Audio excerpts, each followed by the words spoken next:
Hello and welcome to our Transcom meeting today. What a fantastic sight to see all of you here. It's a very crowded room. If you'll oh, no, you can see with the big camera in there. We'd like to excuse our chairman who reached out this morning. He's got a cold in his nose and said, hey, instead of talking, I think I'm just gonna ask you to, so anyway, I'm pitch hitting is all. Hope that I can get on base. But Mark, we're glad you're here. We also want to, it's just after 1 o'clock. We want to make sure that you feel comfortable and you're welcome. We'll just, let's start around the room and then we'll go to Andrea. You can go to those online. Rosie, we'll start down there. We'll just come around this way. Rosie Hernandez, Wasatch Front Regional Council. Jordan Chandler, WFRC staff. Dan Dugan, Salt Lake City Council. Andrea Pearson, WFRC staff. Wayne Benyon, WFRC staff.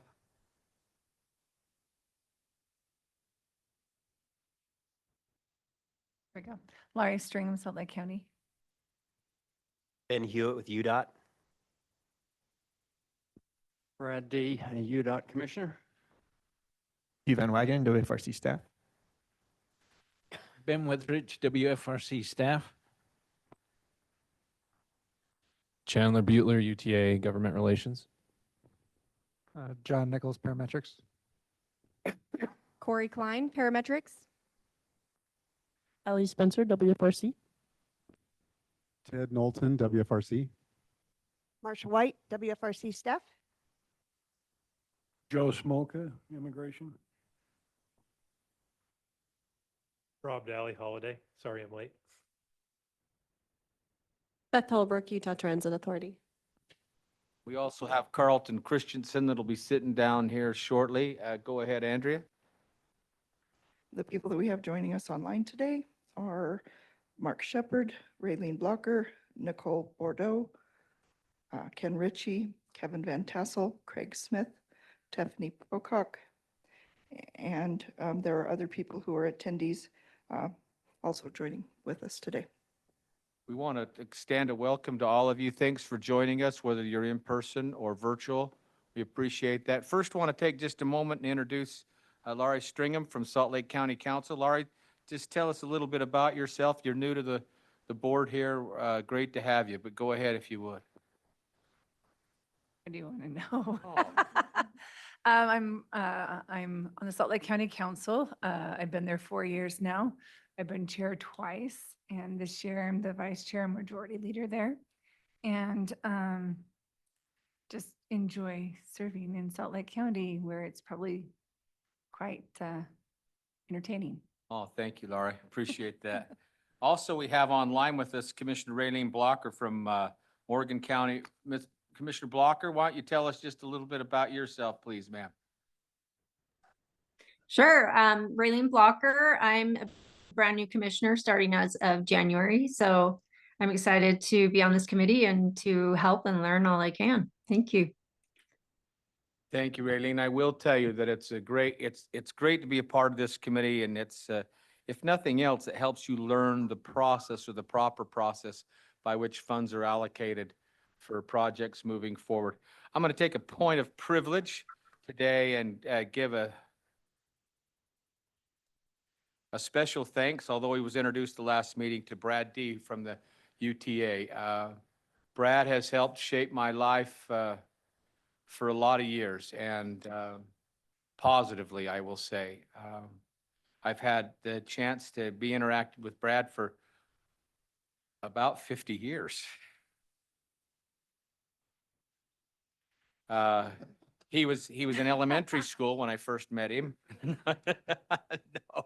but I just want to say thanks again. And Brad's been involved in county government for a number of years. He's been involved with emergency services for decades. He also served in state as a representative for our area for a lot of years, including leadership. And we're just really glad to have him. So we appreciate that very much. Also, the first action If it's okay, if those of you in the packet was sent the minutes from our last meeting, November 21st. Are there any corrections or things on that you'd like to bring up? If not, I'll entertain a motion for approval. You can't all speak at once because I can't get to you. Thanks, Joe. Appreciate Second. it, Joe. Second, but Dan, thank you. A motion and a second, all in favor? Aye. Those motions, those minutes are approved. Those of you, those two of you that just walked in, will you introduce yourself quick? Just grab your mic. Lauren Palmer, Mayor in Harriman. Natalie Hall, Mayor of Bluffdale. Great to have you both. Thank you for being here. Appreciate it. Miranda's not quite back from the legislature, so we're gonna move item 2 or just hold off on item 2. The next item, item 3, are public comments. Are any members from the public that would like to speak? Any online? Hearing or seeing none, we'll move to item number 4, which is the Transcom roles and responsibilities. Transcom is the Policy Advisory Committee to the WFRC. It's the short-range transportation planning. Wayne Benyon, who's been here for a lot of years, he's a great guy, will talk to us about the schedule and the meetings for the year. Wayne, go ahead. Thank you, Chair. Appreciate it. I'll try and mix in a bit of background as I talk about roles and responsibilities and schedule for Transcom this year. So by way of background, you're all aware WFRC is a metropolitan planning organization with responsibility primarily for transportation planning and funding in close coordination with many others. And as such,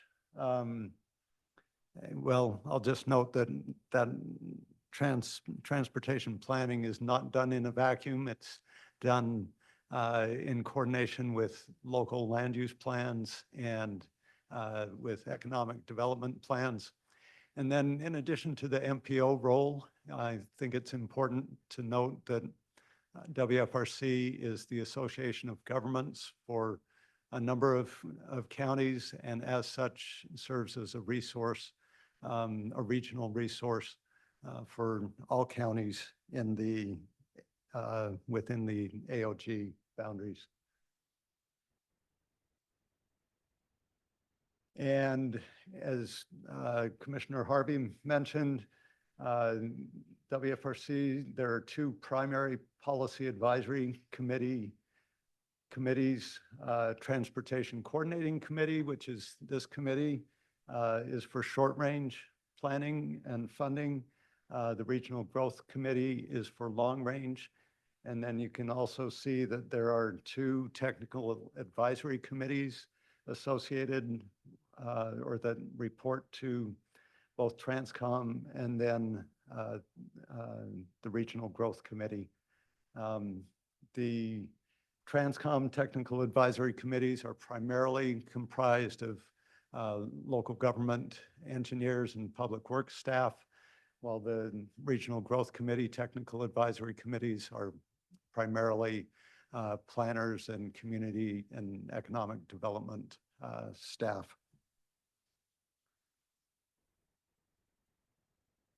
And in your meeting materials, just so that you've got it for reference, there's a memorandum of agreement, most recently updated in 2014, that outlines membership and operational guidelines for all of the technical advisory committees, as well as Transcom and the Regional Growth Committee.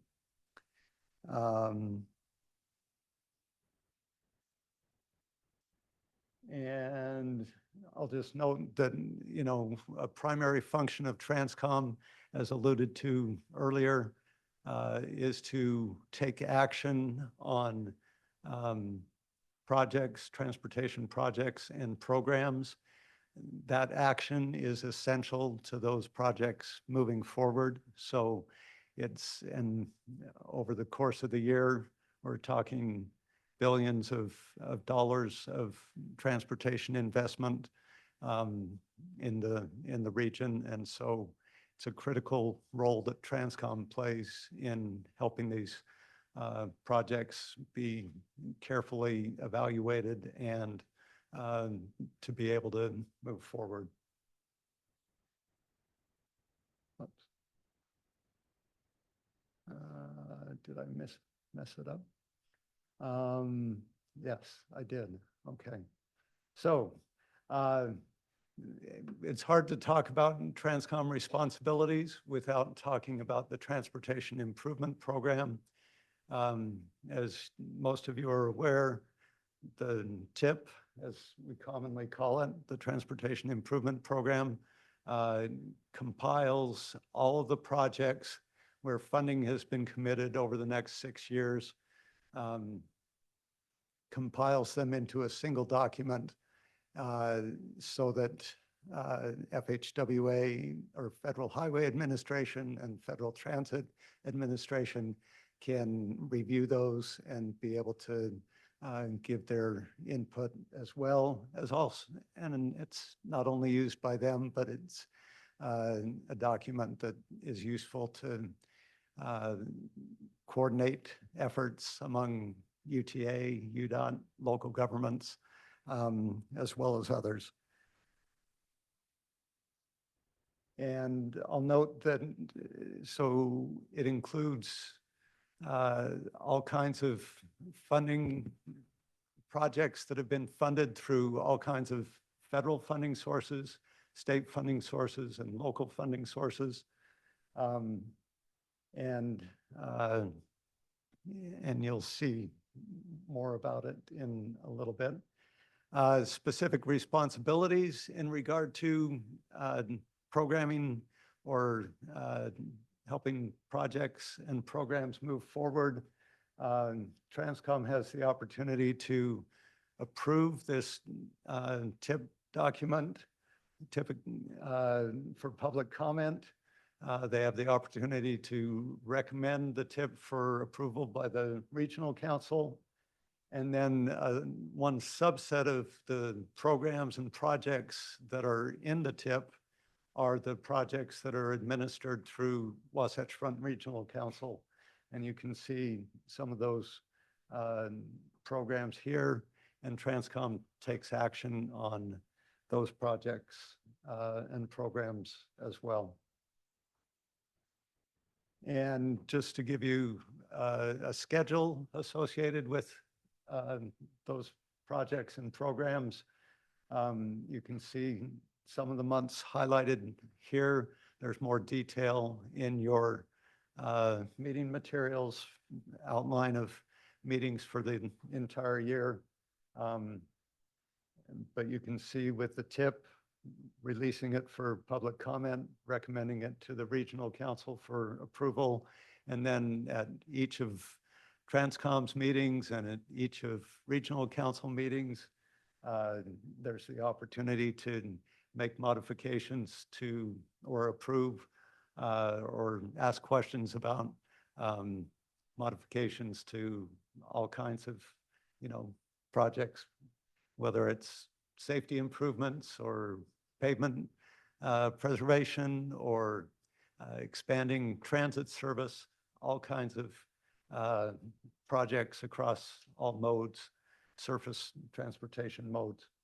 And then in regard to the programs and projects that are administered by the regional council,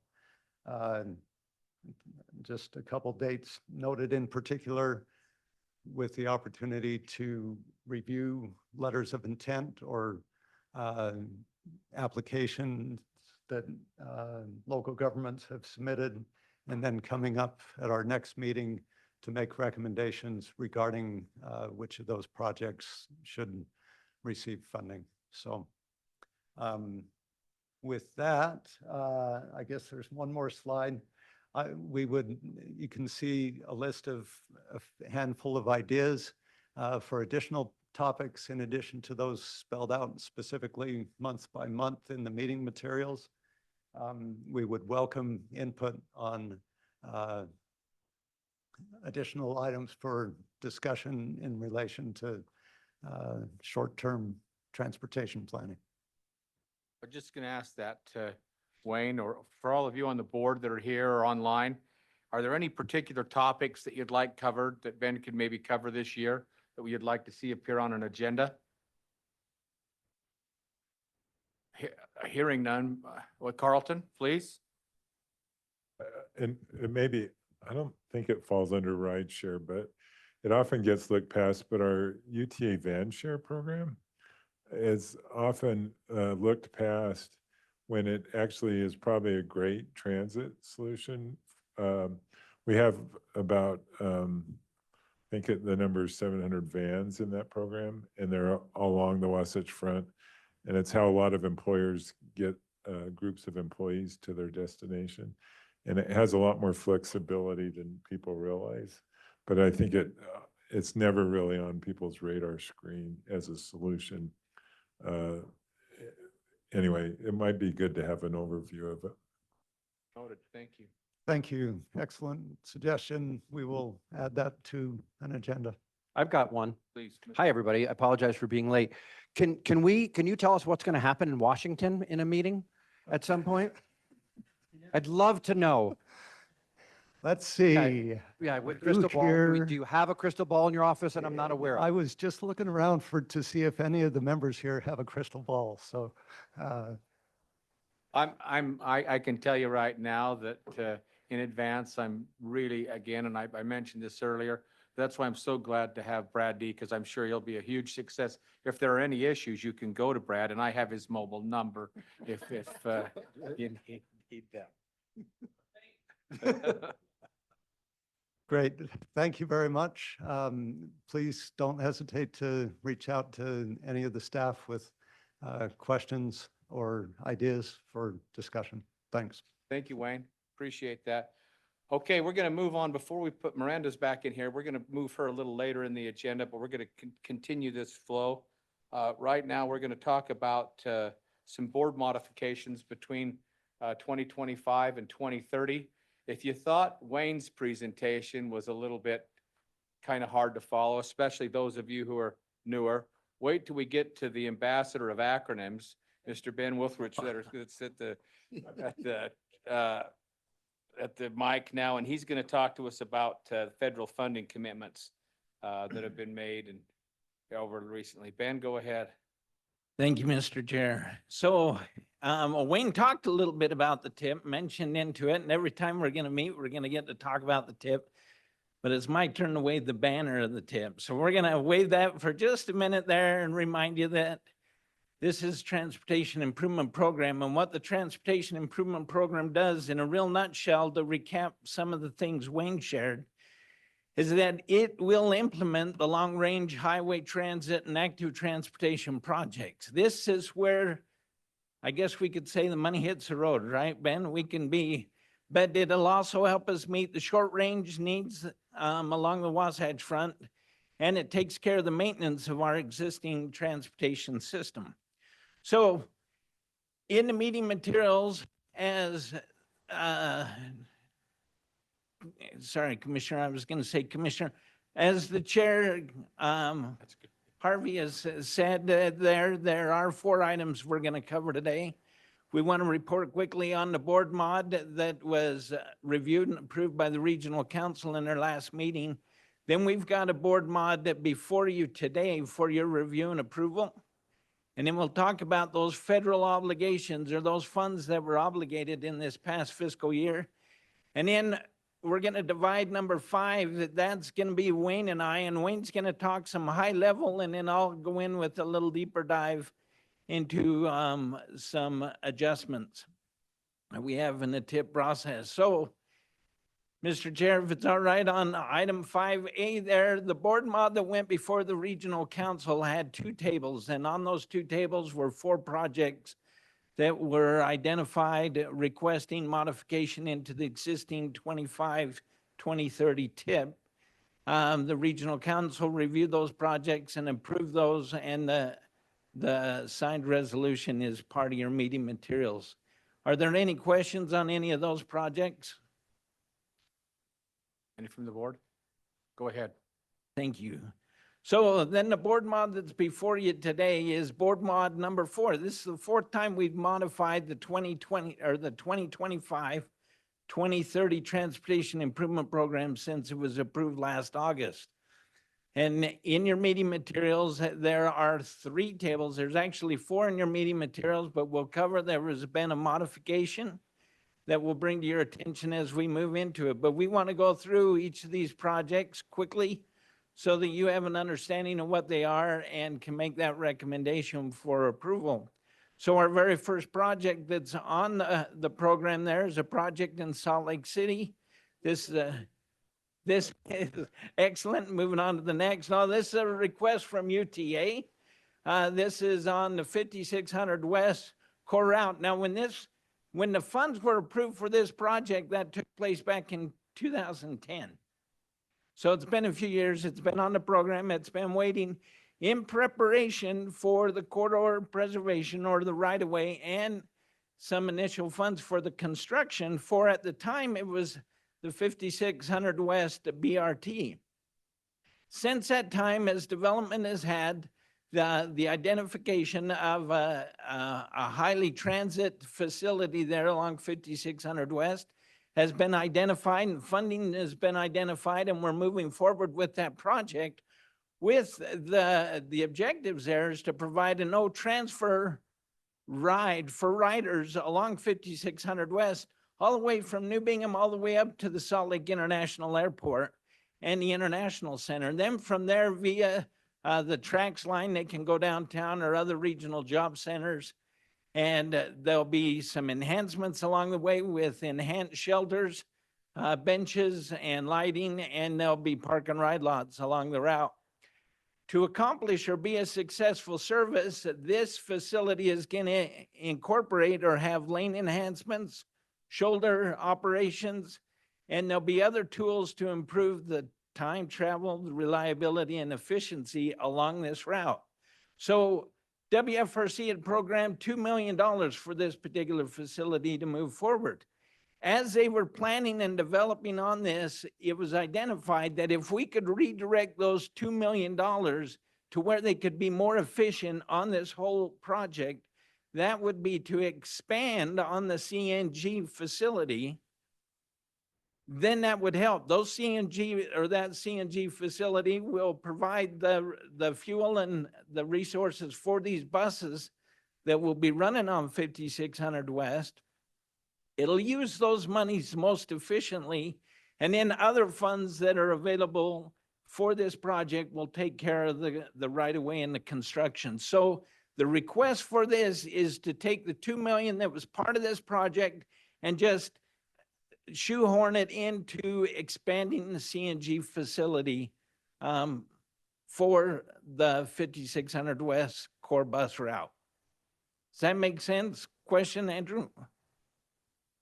I don't have a question, but perhaps a related report about the 5600 West project. Most of you probably know already that just a few days ago, Salt Lake County Council took action to authorize the fifth local option transportation sales tax, which will take effect July 1 of 2025. And through a process that I won't attempt to describe right now, around $12 million out of that will flow to the cost of constructing this really important project that serves the whole west side and then over to the airport and into downtown. So just related point to this. And I know several of you mayors are really excited about this project to come along as we are. Thank you, Andrew. Thank you.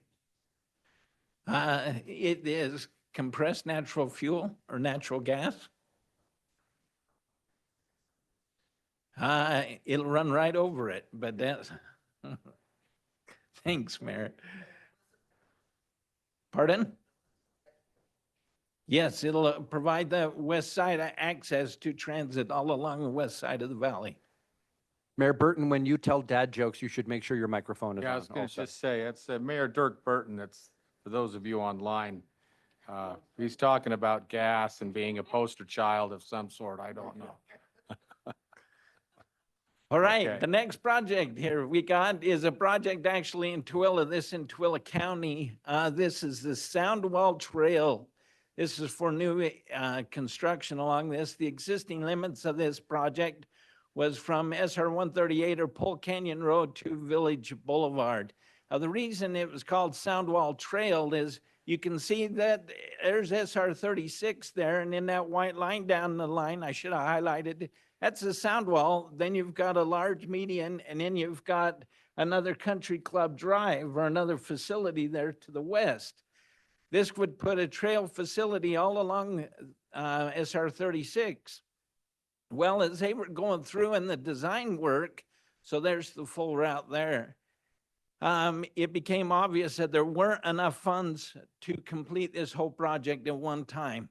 And so working with the Stansberry Park and others, it was identified that they would reduce the scope of this project. That's why it's before you this time to go from Village Boulevard to Mill Pond Park.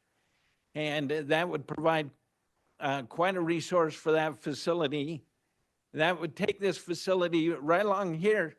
I should have pointed out the sound wall only goes to about where this project will start. So to be able to construct a bike ped facility going north from this, from Village Pond going north, or sorry, Mill Pond going north, is a section that doesn't have sound walls. So this particular facility or improvement would be beneficial for those who are using it.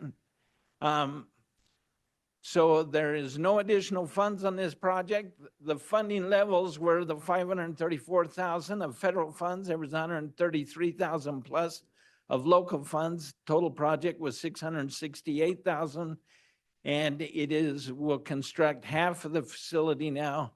And then efforts are going forward to identify resources for the other portion. That brings us to the next table. The next table identifies two more projects as part of this board mod. The first project here is a project in Layton. This is on the Case Creek Trail. This is a bike ped overpass. This particular facility is a facility over the Union Pacific and the Front Runner rail lines.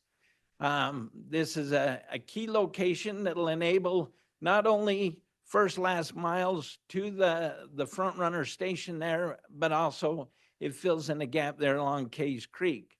When this project was identified and requested, the initial cost or the estimated cost was $6 million.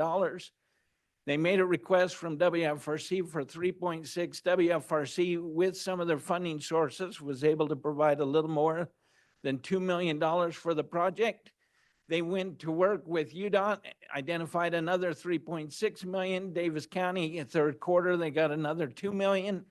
Then Layton City has their 505,000. They had other outdoor rec grants at 750,000, Utah Rec Trails grant at 150,000. They gave them a total of a little more than $9 million. While as they were going through and identifying the final design, it was an engineer's estimate that this facility would be $12.5+ million. So they have a shortfall about $3.5 million. Their strategy to identify the remaining funds is they are asking WFRC for an additional 510,000. They are coming to the table with an additional $1 million, and they are currently working with other resources to identify the other $2 million. So the request today is for adding the additional 510,000 of WFRC money and adding the local additional funds to the project. When the other 2 million is identified, that will come before you as part of a board modification as well. Ben, you said this is for bicycling? Bike and ped, yes. So Well, I there'll see be the an stairs. elevator on Oh. both sides as part of the design there. It'll be That's real quite similar high. to the facility that we have over here at Temple? 300 North, yes. Yes. Carlton, go ahead. Did they, it seems like at 300 North, they also had like a track on the side of the stairs that you could roll your bike up if you wanted to do that. I don't know if they're planning that or not. I don't It know, seemed like a that's, smart idea. I'm not a biker, but That seemed like an alternative to having to use the elevator to get your bike up and over.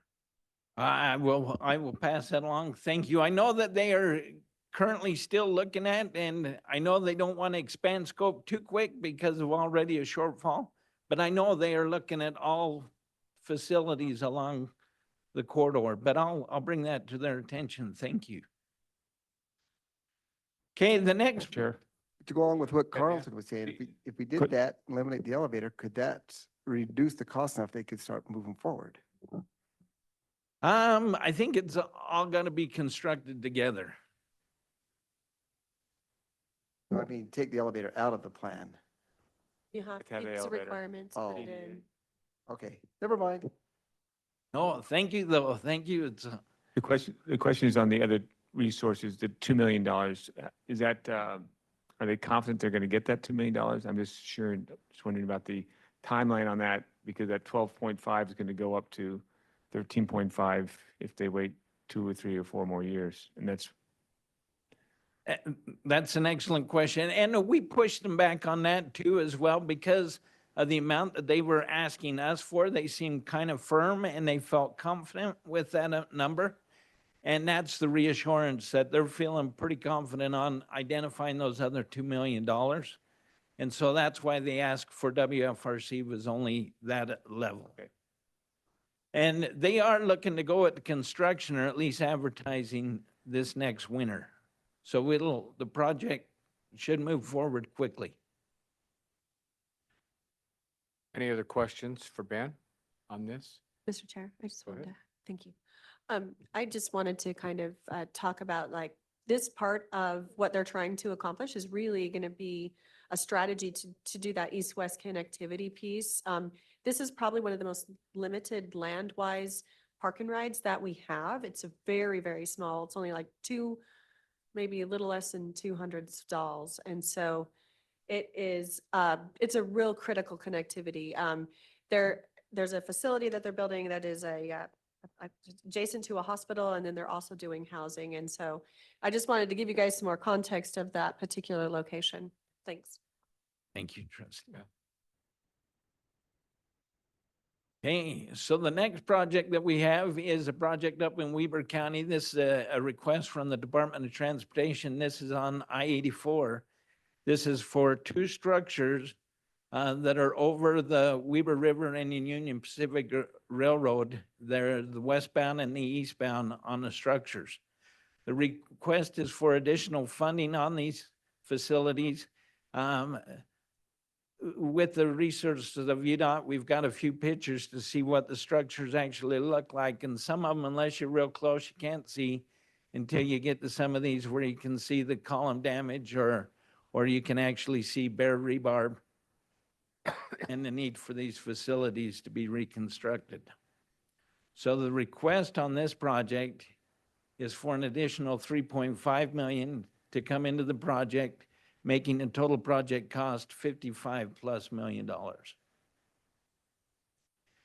That brings us then to the third sheet, and this had 2 projects on it. The second project, we will not talk about at this time. This second project is been asked to put it on hold. It'll come back at a later time, but there's more development to take place. So when we have the resolution for your review and approval, it's been amended to have this project removed from that table. So the project that is on here is a project in Salt Lake County. This project on South Jordan. This is the Riverfront Parkway project on 1150 South to 114th South. This is to take this 2-lane facility and widen it to a 5-lane facility. This is a very popular route, and as both parks and other recreational use, as well as a lot of traffic with community related. This particular project initially, I advanced that too quick, sorry. Initially, when this project came before this body for review and approval, the estimated project cost was $1.8 million. And they requested the funds. The council Transcom recommended and the council approved the funds that were requested for the facility. But as the project went through its design and development, it was identified that the project cost now is going to be 4.8+ million. Part of the increase on that project was the increase of right-of-way. There was also a much larger impact on the intersection of 114th South. And then, as we're all aware, there's the overall project escalations with our things that are going on in the market conditions. So South Jordan is requesting that we add an additional 1.4 million of urban STP funds to this project. And they are bringing to the table an additional 1.6+ million for this project to give us the total project value of 4.8+ million. The last project that's part of this board modification is a project that is in Salt Lake County. It's a UDOT request. It's on I-80. This is for pavement repairs. Now, we had the mile points on there, but it was encouraged that we identify where those mile points are. And so 4 miles east of exit 49, which is the Clive exit, and 1.5 miles west of the Oregon exit, which is exit 56. That's the closest location we could put. Here's the picture of where this facility is located. Willa County. Yeah, you're right. It is Tooele County. I messed up. I was trying to throw you, but you caught me. Oh, thanks. Oh. So the asphalt is actually separating into layers, which is causing rutting, and it's causing an accelerated deterioration of the pavement. You can see right here where you're getting even some shoving. In the other picture there on the left, you can see some rutting along the facility. But it's important to take care of this now. So this is a new project to the tip and the stip. And the request is to add $4 million to take care of this project by removing 4 inches of the pavement and replacing that 4 inches. This project is estimated to cost $4 million.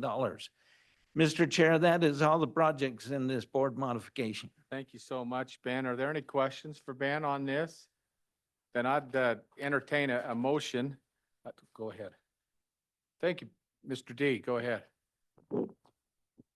Mr. Chair, thank you very much. And I know you're ready to accept a motion on this particular theme, but having lived this life a long time, I want everybody to be aware that this won't be the last modification, probably.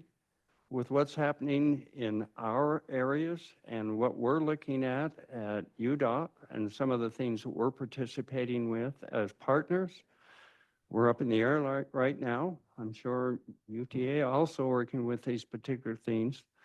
I'm not looking forward to any of those modifications. They're not in my head right now, but I think we will see more modifications as we move forward.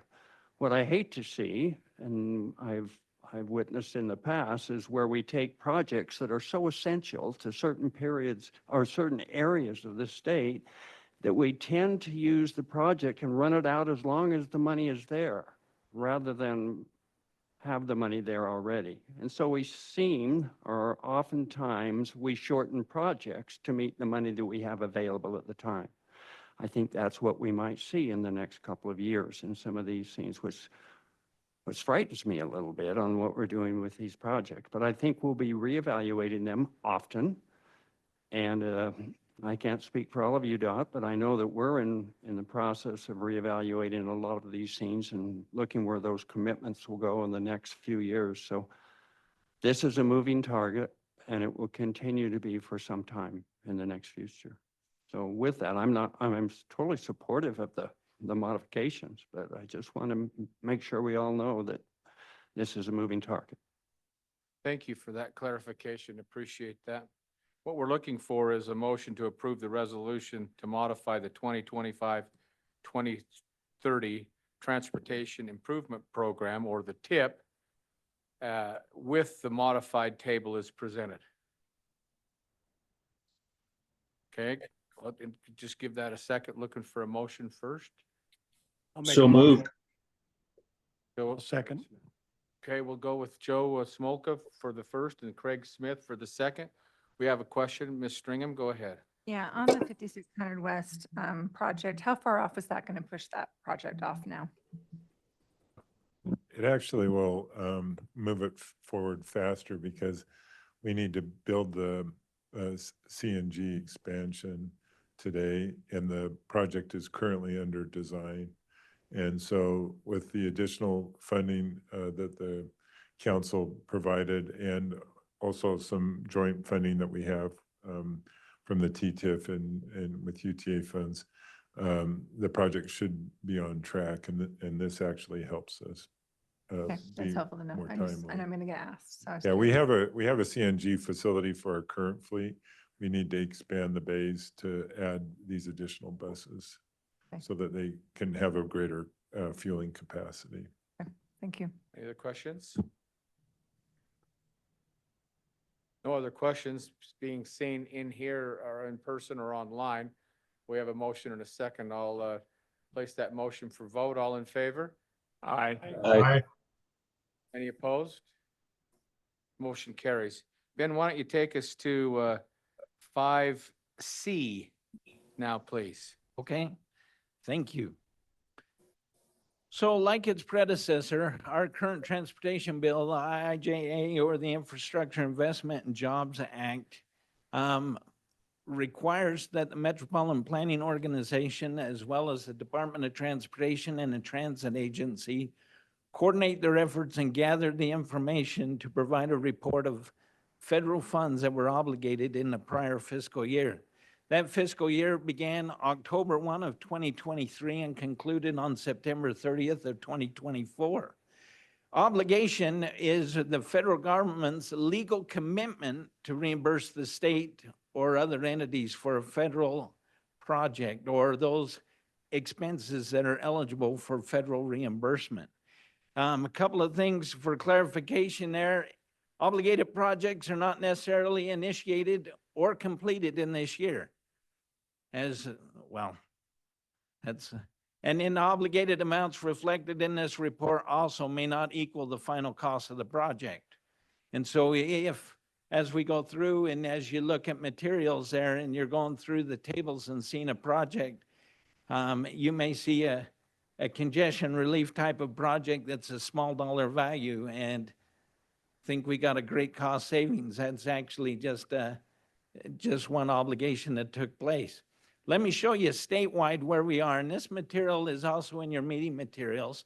So statewide, we had federal obligations combining with the matches of over $1.3 billion. That's a fantastic year there of obligations. It gives us a federal share of a 1.3 plus billion and local share of 77.5 million. So how does this work? Well, there's a lot more categories, but we've taken all of the categories and we've combined them down into about these 9 silos to kind of help us facilitate in the discussion. So the first one there, surfacing or resurfacing type projects. There may be a project that will have had funding in several of these silos, so it may be counted multiple times in different silos, but only the funds that were obligated for that specific reason were identified here. So let's use this very first column, for example, here where we have the 248 plus million. What does that mean? Well, what it means is there's 143 projects that had some obligations that related to the surfacing or resurfacing of a facility. What that means is there were 97 obligations. So there was over $273 million in obligations on this particular type of improvement. Well, but in addition to that, there was 86 de-obligations, or a total of 24.9 plus million of de-obligation. Now, a de-obligation is when money they've completed the project or that particular phase of the project, and those monies are de-obligated or they're put back in the pot of money that they come from. So they come back in to be reprogrammed and redistributed. So if you were to look at all of this together, what it means is there were actually 320 actions that took place during 2024 totaling more than $248 million. That amount right there on the top for surfacing or resurfacing. Does that kind of help or kind of make sense? So I won't do that through all of them there, but you can see we've got the resurfacing amount there, reconstruction or capacity type of improvements, more than $500 million. And then you can see we've got miscellaneous, which ties in a lot of various things. Intersections or safety improvements. We've got major bridge improvements. We've got structure minor. We've got ATMS, that's your advanced traffic management systems. We've got studies and planning. Look, we're showing a negative there. That just means we had more de-obligations than we had obligations. And then we also have the bike and ped facilities there, over $58 million statewide in bike and ped facilities. So that means there were 608 projects that were involved in this last year in the obligations or de-obligations. In the Wasatch Front area, we've got the similar silos there, as you can see. And it looks like all of the studies and planning, all of that de-obligation pretty much come back into the WFRC area, pots of money. But there was 323 projects. So we had more than half of the projects that had any obligation on them or de-obligation happen within the Wasatch Front area out of the 608 statewide, which it means well done. Everybody's working hard and we're getting things accomplished. Thank you for your work. So in your meeting materials, there are tables. Yes, sorry. Excuse me. Can you go back, please, to the first slide, one more back, to the statewide? Just apropos of some of the comments that have already been made here about some of the uncertainty with federal funding, just a brief comment. We do this, those of you that have been on Transcom for a while, we do this every year. Ben shares this information with you every year about the obligation and de-obligation and use of federal funding. And candidly, it's a little dry. That's no commentary on Ben, okay? Because it's sort of routine, right? Federal funds are coming in. We are proud. When I say we, I mean collectively, WFRC, UDOT, UTA, the transportation agency partners are proud of the efficiency with which we manage these programs, federal funding. And I won't go into detail on that, but we really get as much, if not more, out of our federal dollars than any other place in the country, okay? And as you can see, the total $1.4 billion of federal obligations in Utah for transportation on a whole raft of important projects. I mean, UDOT uses the federal dollars as a baseline, if you will, Ben, for maintaining the infrastructure, maintaining the interstates. We use federal funds from the Surface Transportation Program to make awards for local projects that help in your communities.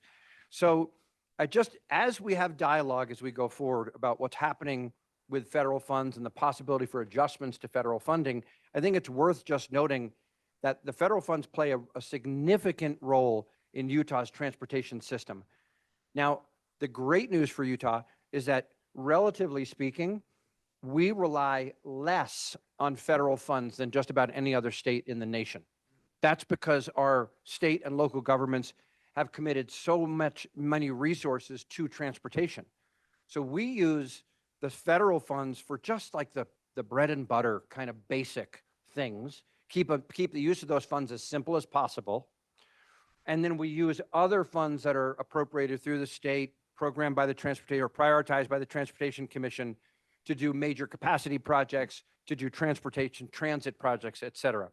I mean, again, obviously I'm noting this because there is uncertainty about what's going to happen going forward. The last thing I'll say, several of us were in Washington, D.C. last week and had a lot of dialogue, including with members of our congressional delegation. And one of the things that's clear, I think, now I'm off on a tangent a little bit, but I'm going to keep going with it now. One of the things that's clear is that the federal budget can't keep going on the trajectory that it's on. Our debt is $36 trillion, and we're on path to add $2 trillion additional every year to that through the deficit. That's unsustainable. And there's a dialogue in transportation and overall, a dialogue about what are the core priority investments that the federal government should be making. And I just want to submit to you that the types of things that Utah is using federal transportation dollars for are those kind of core investments. In the last bill that Ben mentioned, the Infrastructure Investment and Jobs Act, in addition to the core programs, there were significant additional appropriations that were added on to the regular transportation program through what's called advance appropriations. I don't know that all of those things will continue. I don't know that they all should continue. We can use them all, but many of those are for discretionary grant programs where we go and we compete, we try to bring money in, we do the best job we can. But those discretionary grant programs don't provide the same kind of stability and predictability to our investment in infrastructure that's so critical as we grow fast and we plan and we engineer and we construct. So I'm emphasizing here that the ways that we in Utah use our federal transportation dollars really are these core dollars for the baseline programs, and we use them well. And so as time goes on, we're going to continue to have dialogue with all of you and share information. And I think it's incumbent on us to know what the priorities are for federal transportation investment, how they're being used, and be flexible on adjustments to the budget, and also be clear in communicating the benefit from the core federal transportation investments that we put to good use in Utah. And now we'll climb down off of my soapbox. That's all very helpful. Let's, got a couple of comments. We'll go to Councilmember Dugan, and then we'll go to you, Commissioner Christensen. Thank you, Andrew, and I appreciate that comment because in the coming weeks, the city's NLC is taking place in DC, and we're all going to go probably talk with our federal delegation there on investments from the federal level. And so we're doing a good job with our core investments. Do we see that? Are we keeping up with the demand for improvements for surface projects? Are we getting enough money to keep up with our demand? And then secondly, with the upcoming Olympics, is there additional demands that we need to ask for from the, Salt Lake City is going to go talk to them. What do we want? How much more do we want to ask for them at that core level? Because we always can ask for a big Christmas present, but we know we don't always get it. There's a lot of people in this room and online who could venture an answer to that question. I'll do it briefly, and if anybody else wants to comment, they certainly can. Your first question is, are we keeping up? Better than most places, but no.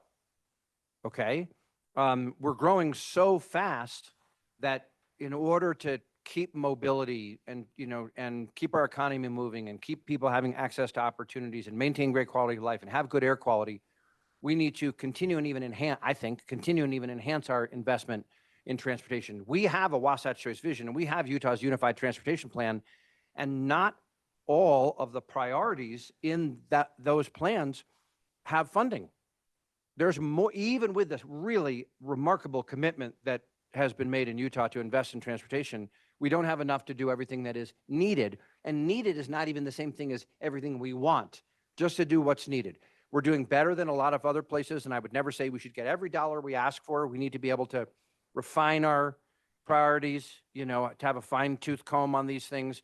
But so we're not quite keeping up, but we're trying as hard as we can. With regard to the Olympics, there's a lot of stuff in the plans, and you know this, right? There's a lot of stuff in the plans that are not there because of the Olympics. We're not building stuff for the Olympics, but we're doing them because they will benefit our community and have great mobility, but they will be beneficial to serving the world when the world comes here in 2034. There's a bunch of projects that are really important, and there may be some modification of sort of time of when projects get done to make sure that certain things are accomplished by the Olympics, so they're in place. But there's nothing that's really being done for the Olympics. But to your point, if I take your point, when we're having dialogue about the need to keep investing in Utah's transportation, sure, the fact that the Olympics are coming is a reasonable thing to note. That is one of the reasons we need to keep investing in our transportation system, if I'm taking your point. That helped. Thank you. Carlton? The only thing I'll add to Andrew's prophetic dissertation is that um, is that, you know, we recently completed an economic study, and for every dollar invested in transit, for example, 506 comes back to the state of Utah. And I'm confident, you know, similar numbers are on other forms. And so, and you do have to be fiscally responsible. And I think we all have anticipated pretty flat revenues this year, and probably into maybe even into the end of the year. But we also know that if we're not consistent about that investment, that return to us as a greater community becomes a self-fulfilling prophecy. And then also, like, the growth doesn't go away. So how do you, you know, catch that up eventually? So I think having figure out what the reasonableness of that steady hand is, and making those investments are, you know, also important. I think that's certainly served our state well, even on the transit side. I mean, the biggest part of our investment happened in the wake of the Great Recession, and yet, you know, we took advantage of a system that wasn't supposed to be built out till 2030. And I don't think anybody would think that that system's big enough for what our needs really are. And so, you know, you hate to back away, you know, too quickly if we can figure it out. Thank you. Any other questions? Ben? Cut Ben off. Sorry, Ben, That's- carry on. I'll try to get a handle on him. Go ahead, Ben. All right. Well, I wanted to thank Andrew, and then I've been trying to figure out how to liven up. I was going to sing my next part here, but I won't. That'd be my last day. So here on the We do we've have got- someone that can sing for you, though, if that ever comes up again. But for now, let's keep going. Okay. Thank you. In the Wasatch Front area. So in with your materials, and there we've included the tables that have all of the projects that had obligations or de-obligations in the Wasatch Front area. Then we look at those programs or that the Wasatch Front Regional Council has a responsibility to program, and we've tightened up the silos just a little more. So we've got surfacing and resurfacing, construction or reconstruction or capacity miscellaneous, intersection safety, ATMS, and bike and ped. And we've just combined that down a little more to give us a little less dynamics in our columns there, but to give us some real numbers. But you can see here on our programs here, so we had a total of $51+ million. That's the federal plus the matching. So we had over 48 million in obligations of federal funds. We had the local match of almost $3 million for that. You can see by each program, we have the SDP funds, Surface Transportation Program funds. For the Salt Lake, it's no longer the West Valley. I meant to take that out, but the Salt Lake urban area, $19.6 million was obligated. In the Ogden-Layton area, we had $13.6 million obligated. In our CMAQ, or Congestion Mitigation Air Quality Program, we had almost $5 million obligated. TAP funds, that's Transportation Alternative Program, we had 4.2+ million. And in the CRP program, which is Carbon Reduction Program, we had 1.9 million plus obligated. So those are the obligations they had. In your meeting materials, we've got a table. Oh, that's 90 projects. But there's a table for each of the programs that identifies all the projects that had the obligations or de-obligations. So you can go through those tables and look for each of those programs, the various projects that receive funds on them. Now in the UTA, we show UTA that they had $242+ million in obligations. That's a federal plus local match. So the federal share was just over 200 million. The local match is a little more than 41.5 million. You can see we've divided that more into capital improvements or operation planning and maintenance. And we've included in the tables or your meeting materials, the table and how. So the capital improvements are the dark line, and there's 3 pages of that, so you can see those. And in the light blue are the operation and planning maintenance. You can see the amounts. there and a percent as well.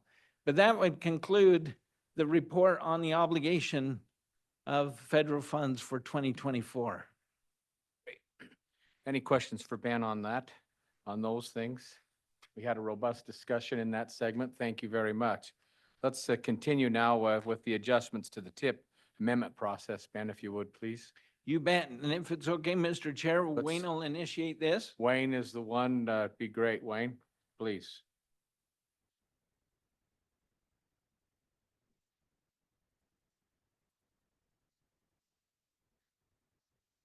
Well, one of the items on the Transcom meeting schedule for this year is self-certification, which means in coordination with UDOT and UTA, WFRC prepares a document, I don't remember, 20 pages maybe, of how we're complying with the federal regulations in the regional transportation planning process. And then every 4 years, the Federal Highway Administration and the Federal Transit Administration do an on-site review, so a more detailed review to make sure that all the elements of the regional transportation planning process are in compliance with the regulations. And as part of that review that happens every 4 years, they give us, and they do this with all the metropolitan planning organizations across the country. They give us both commendations and recommendations. And we just want to make you aware of an adjustment to the TIP amendment process, a couple of small adjustments to the TIP amendment process that we're making in response to a recommendation that came out of that last quadrennial certification review. And we've worked with Federal Highway Administration, UDOT and UTA, and several other affected agency partners to develop these adjustments that we want to make you aware of. I'll kind of go over high level, and like Ben said, he'll get into the details just briefly. Both of us will try and keep this brief.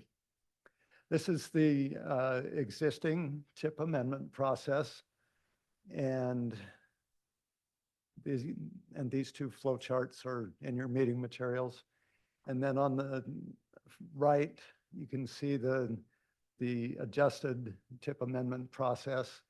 I'll just note that in both the current process and the adjusted process, there's a box for conformity determination. And so it's really, the recommendation was to more specifically reflect procedural requirements of the air quality conformity regulations. And one of those requirements is that FHWA and FTA issue a conformity determination for projects that need that conformity determination. Any of the projects in the board modification tables that Ben shows you that need a conformity determination. So that the change is that used to happen less formally. We're now going to receive a written conformity determination for each set of projects, or each time Transcom or the regional council take action on a board modification for the TIP. We'll ask FHWA and FTA for a written written confirmation that the existing conformity analysis is still valid, even with the changes that have been made to projects or programs. The second adjustment is highlighted in the beige color there. And there's a group of staff from several of these affected agencies that meets regularly, called the Interagency Consultation Team. The Interagency Consultation Team has been loosely involved in the TIP amendment process, and the change is to, again, make them more formally involved and make sure that they have the chance to comment on the air quality conformity level associated with each project and raise any potential needs in association with air quality conformity. And just as a reminder, air quality conformity is stating that the transportation plans and programs, the emissions, regional emissions associated with those transportation plans and programs stay within the levels identified in the state implementation plan for air quality. And with that, I'll turn it over to Ben for going into just a bit more detail how this looks at what changes you'll see at our meetings in consequence of these adjustments. Let's go right in, unless there's questions for Wayne. Ben, why don't we go right into your presentation, please, on this? Thank you, Wayne. So many of you are familiar with these tables. You see them almost every time. Well, you see them every time we meet. These are the board modification tables, and this was a table that we took care of at the regional council. Now, we adjusted the table. The tables that are actually in your packet today have additional information to them. And those tables, as you go across, they read very similar to the others. But what we've done is we've enhanced the description of what the existing and what the proposed changes are. But the most significant there would be down the left-hand side there, where we've put a column in there and identified it level of conformity analysis, as Wayne was referring to. So as we receive a request to modify the transportation improvement program, we as staff, we'd prepare this information. Then we would identify what we feel the level of conformity analysis is, and a description of what that is listed right down on the bottom, but to make it a little bigger so you can read it there. So a number 1 would be exempt from conformity determination. A number 2 is a funding adjustment only, and a number 3 would require a letter from Federal Highways that the existing conformity determination is still valid.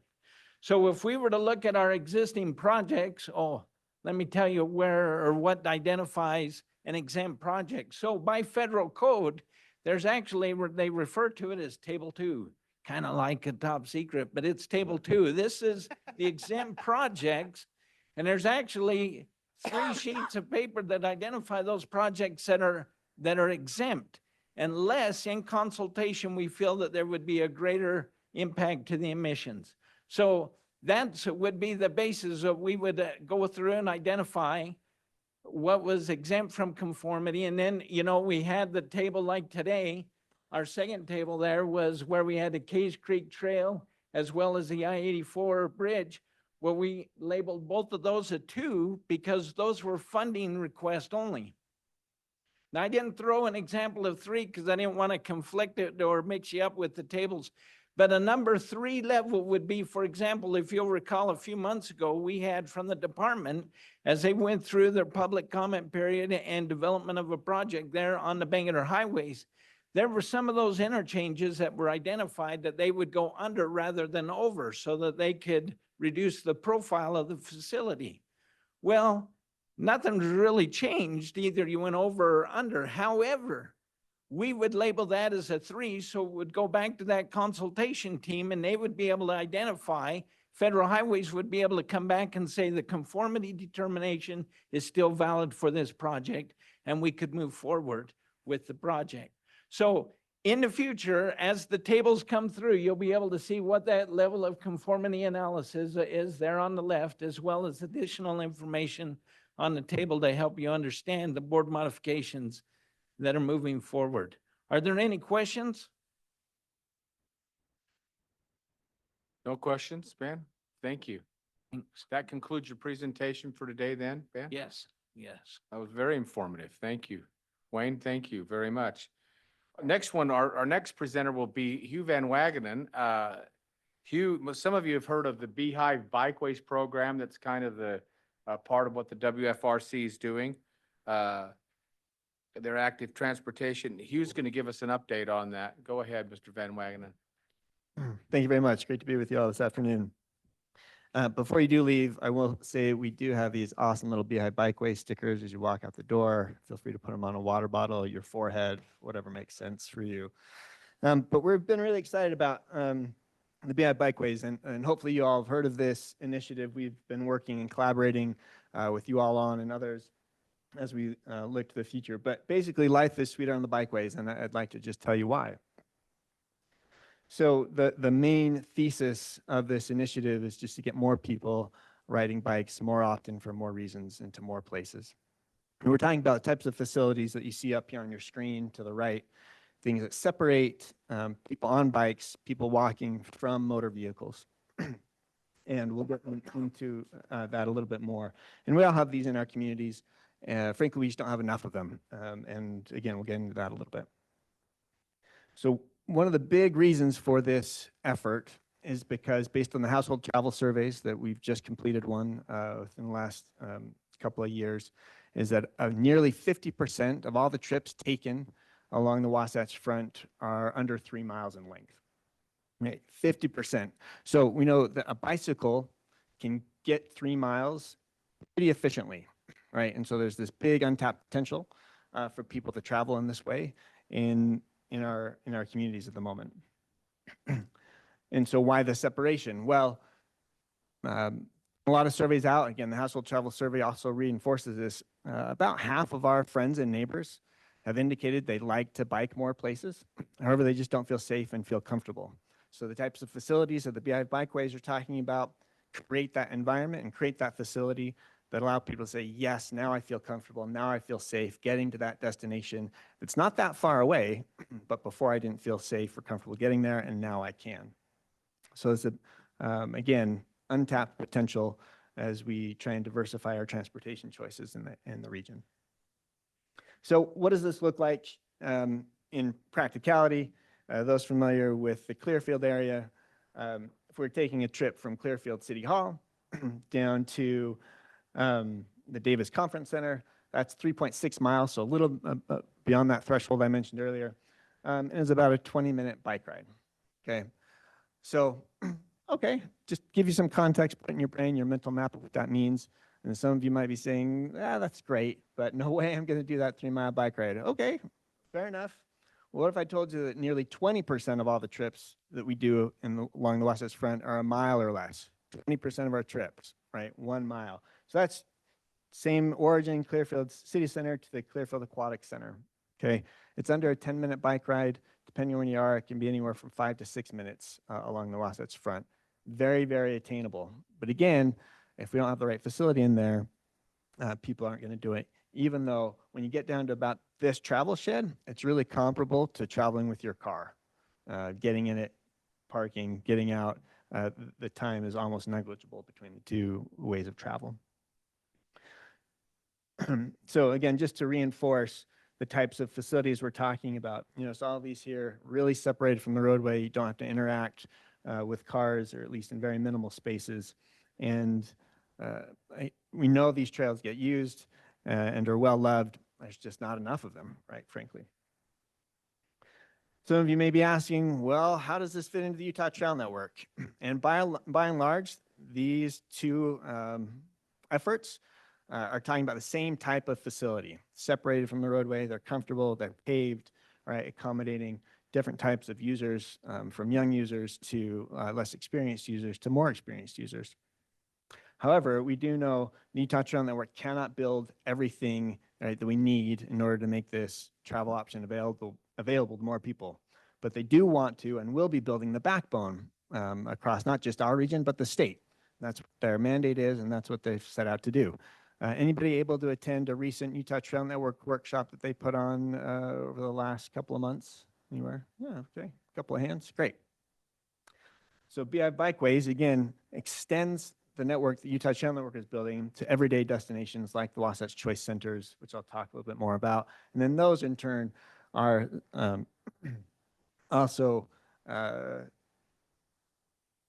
given additional support by smaller local types of facilities. As we've been working through this, it's really important to tie all our work to the Wasatch Choice vision.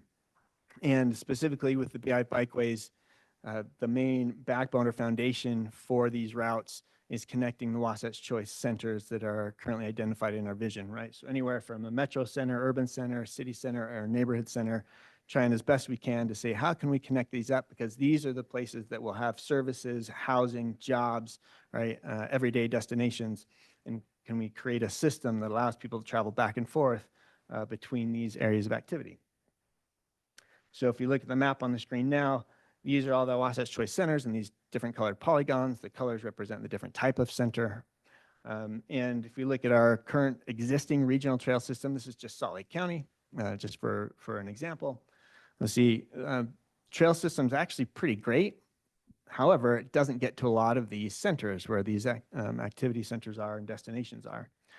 So if we add in what we're working on with the BI bikeways, all of a sudden you start to see how this all comes together and how people can actually travel between these centers by bike or walk if they're so inclined.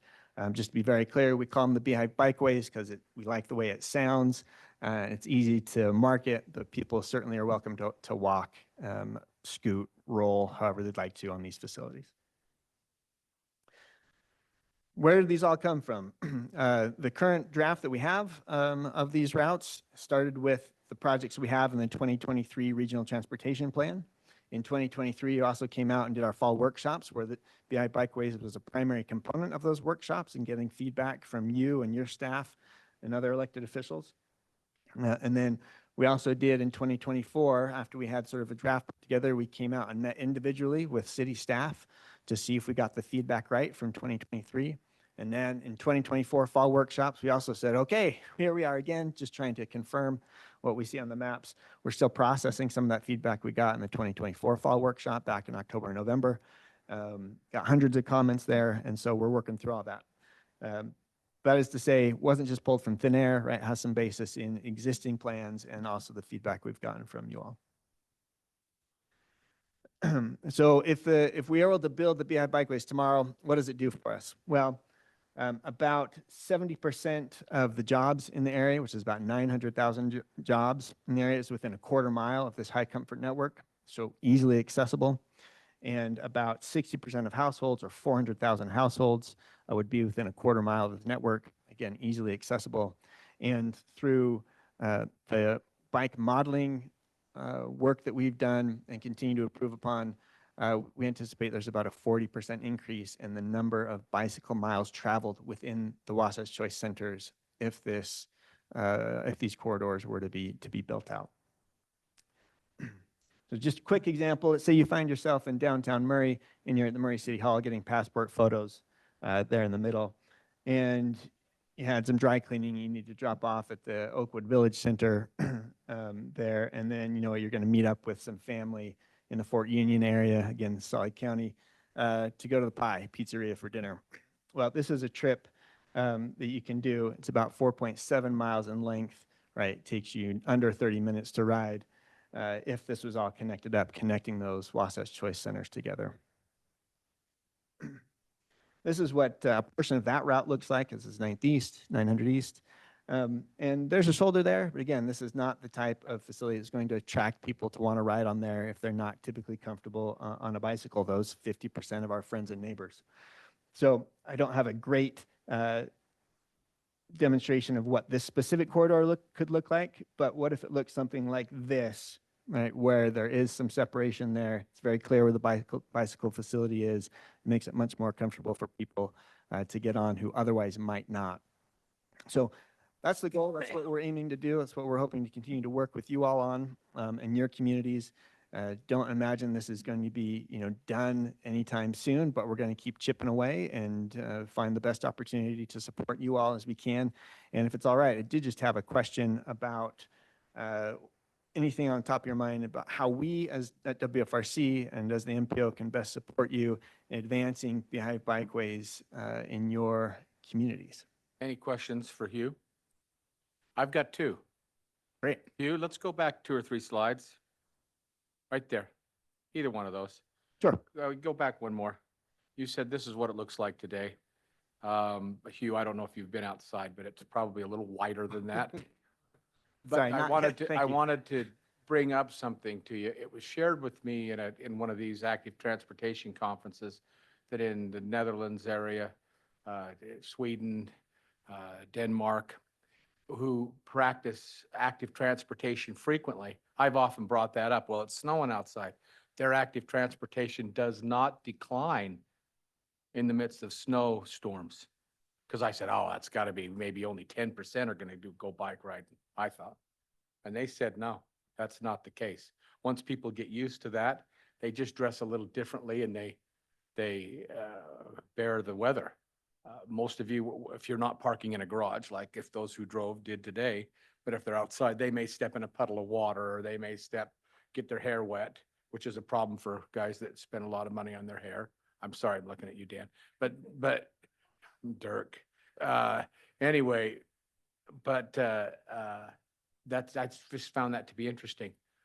Just a quick thing, to use the bike lane with the advancement of electric technology, and especially in mobility, what is allowed in the bike lane? Is a motorized skateboard, a motorized scooter? Is a motorized bicycle, providing it has pedals, or can it be a pedalless bike? That would be like a motorcycle then. Can you just give just the cliff notes on that? Absolutely, happy to. And I'm not an expert on motorized skateboards, but what I can say is that in Utah State Code does classify electric bicycles in certain ways, and they're defined as class 1, 2, or 3, which means there's a certain motor size on them. They can only go a certain speed. They have to have pedals. And so there are plenty of other devices out there that don't meet that definition in state code that are technically not considered bicycles and therefore cannot go where bicycles are allowed to go. But if an electric bike meets that criteria in state code, it's considered a bicycle, even though it has a motor and can be used anywhere a bicycle is allowed. Scooters, same thing. There's provision in state code for those to be used in bike lanes. Thank you. I may come after you on some more just definition and where to find that code later. I think for me, Absolutely. I would like to know where to go to see that directly, so we can help educate those to whom we serve. I think we'll share that. Beth, go ahead. Thank you, Mr. Chair. I also think that this data would be really valuable as we look further out and we start talking about some of this like future transit use for cities that maybe aren't all developing at the same time. I think it would be really valuable for them to kind of understand that, so that as a newer city or a city that's addressing some, growth challenges even, can understand, if I did this, if I did X, right now, even though I don't necessarily have transit or I don't necessarily have an active transportation corridor, if I can maybe think about it and plan it, it might have some added value down the road. So it's just a thought, but thank you for letting me share that. Thank you. Carlton? Comment and then maybe a suggestion.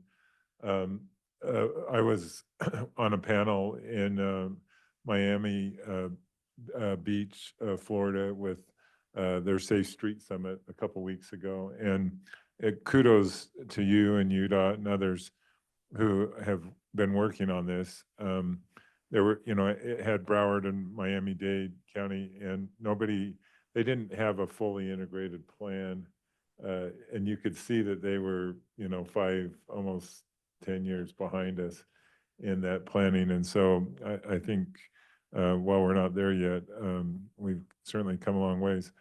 But I was thinking as you were showing this, sometimes I think as communities, we think it has to be out on the main highway. And sometimes you don't have a good arterial network for them to be secondarily on. But sometimes the best street for a bicyclist is not your main thoroughfare. And I just, even thinking in my neighborhood in Rose Park here in Salt Lake, the city used not an obscure street, but 1300 West to cross a good section of what was my old city council district. And then on 6 North, put in an actual signalized thing so bicyclists could cross on that street.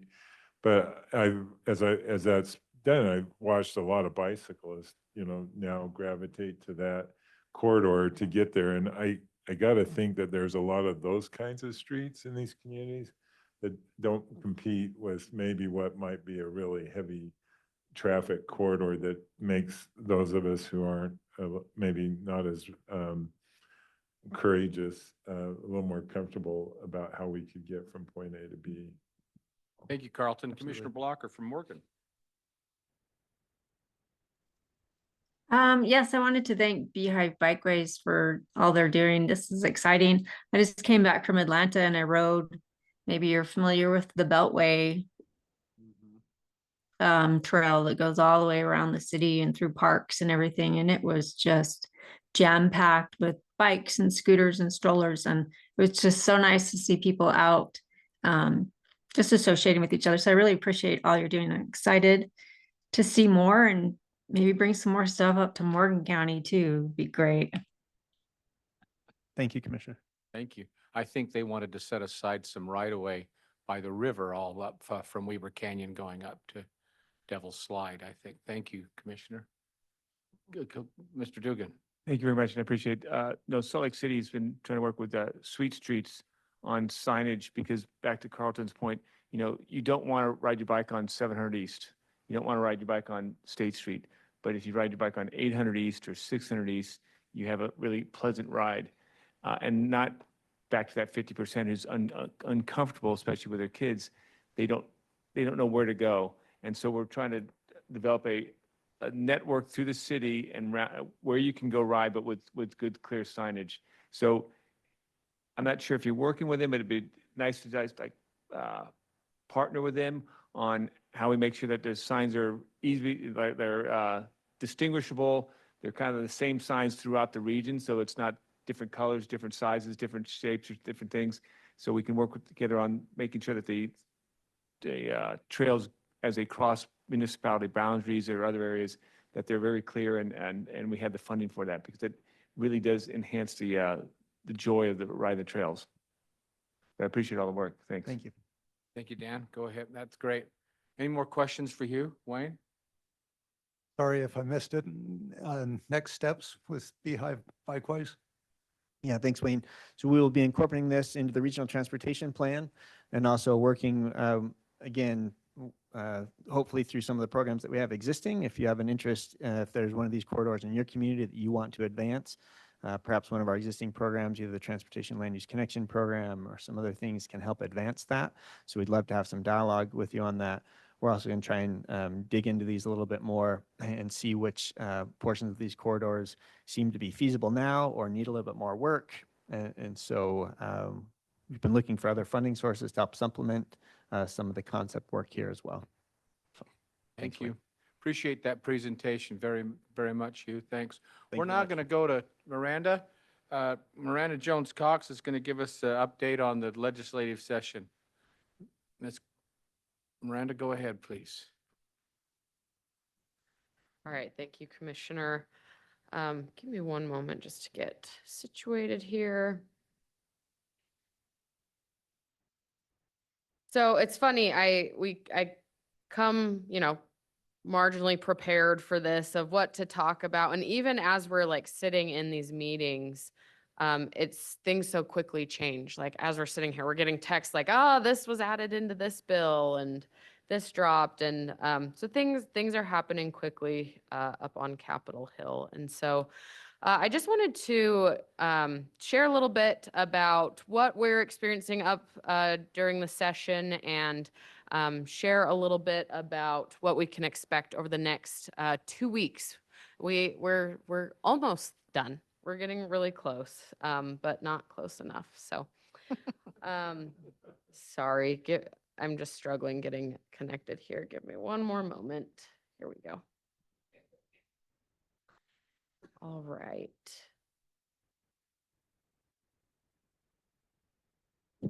Okay, thanks everyone. Appreciate your patience. 65%, not that.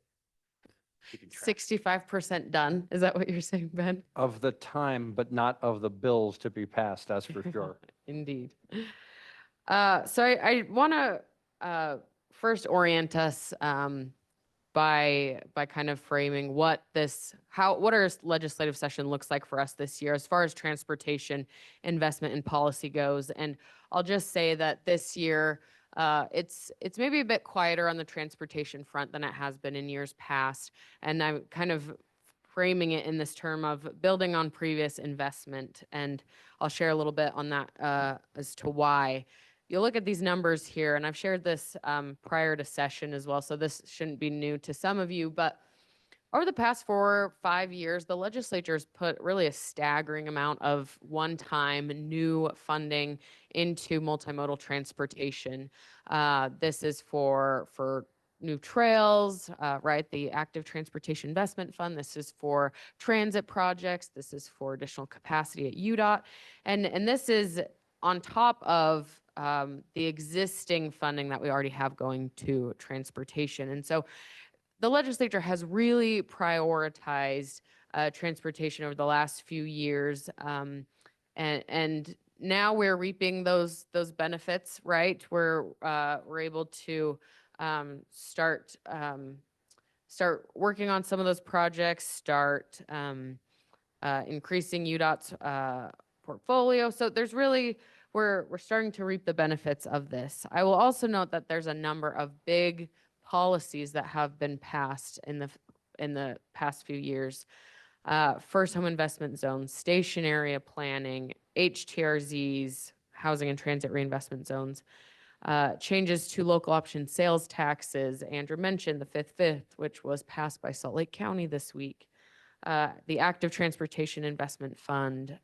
There's really been a lot of a big movement on big policy levers to pull for transportation within the last few years, and as relates to other areas like housing and land use.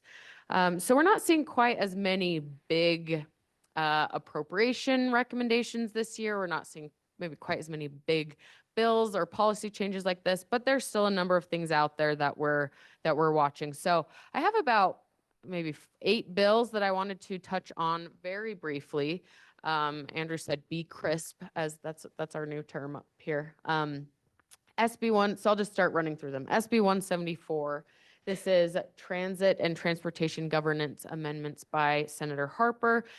This bill is familiar to our friends at UDOT and UTA as it further clarifies the roles at UTA for the executive director, board of trustees, and the local advisory committee. And then it also gives just a little bit even more additional oversight to UDOT for capital development fixed guideway transit projects. This builds on changes that were made several years ago that allowed UDOT and UTA to work more collaboratively on transit fixed guideway projects. This now just goes a step further on that for that collaboration. HB 229, corridor preservation amendments. This was more of a technical change, but further clarified that corridor preservation funds can be used for transit projects for UDOT and for UTA. HB 454, this is local government fees amendments by Representative Karen Peterson, also known as the Transportation Utility Fee Bill or the TUF bill. While in this meeting, I noticed that there's an opposed, maybe not opposed bill, but another bill on this topic out that makes an additional change. So what this bill would do is it would put parameters around a municipality's ability to impose a transportation utility fee. This bill was proposed last year by Representative Karen Peterson and was killed or died, however you want to put it, has been resurrected this year. And notably, another bill would make an exemption in who can impose a transportation utility fee or who is exempt from paying a transportation utility fee, and that would be religious institutions with a nonprofit status. So there's kind of these two dueling bills right now. We'll kind of see where they go. HB 454 is up in committee in about an hour. So WFRC will be there for that. We worked with Representative Peterson on this bill. We're supportive of this bill.